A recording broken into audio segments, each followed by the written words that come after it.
I actually forgot. So let me go back to this slide before tuendelee kwa ile slide that I showed you in the past video, which is the immediate recent past video episode, I think 5 or 4.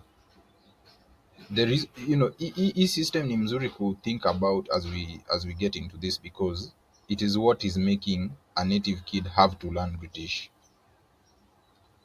You're probably, anyone who's like not from that system,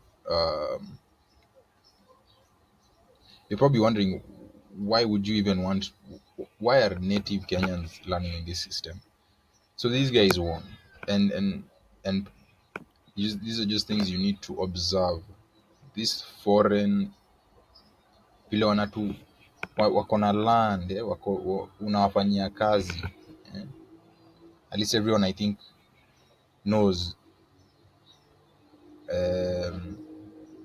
tunawafanyia kazi, tunalipa tax. Umeona hizi story recent with the IMF and how we're saying we don't pay more tax. This is a system that has that is set up for us to work for them. And most natives, if not all, wanaona that. I don't even think, when was the last time an African society went into armed struggle with, let's talk about Kenyan native societies, communities. When was the last time they went into armed conflict with either this neo-colonial state, or with an act like for example, the British, the American military? When was the last time we're like, no, give us back our land, we're gonna fight you, give us back, we won't work for you, kind of a thing? I think mi vile naweza kumbuka, the probably, I know the guys in the north, Garissa. You have the Al Shabaab, the young boys trying to do their thing there, fighting the neo-colonial state. They're fighting the neo-colonial Kenya state. They're fighting they're also fighting I think the Americans. It's probably those Kina Kimathi in central Kenya, right?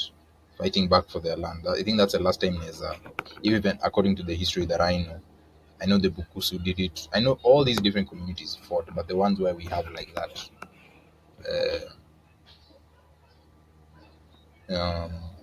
published material, Kina Koitalel, Kina. I think recently I saw a photo of the Maasai. They're trying to get their. I don't know if it was in Narok. There's a conservancy that they're trying to fight for. That's actually, I think that's the most recent, where I'm seeing like they're like kind of saying we're going to fight for this. But anyways, kitu najaribu kupaint here is that parents wanaangalia hii kitu, and most are choosing, we can't fight them, we're going to join them. And if we join them, nani anaweza live a bit, I think nani anaweza live mtoi wangu anaweza live a better life, I think, especially material, shelter, food, cash in the pocket, kind of a life.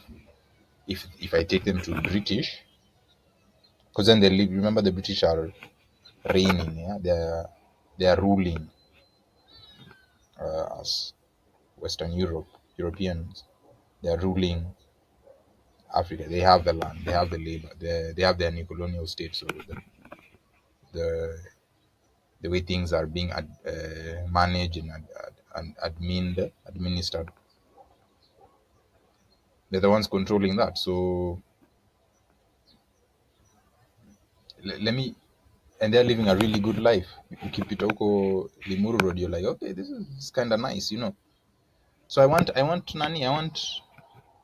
Omondi to learn, to get into this life somehow.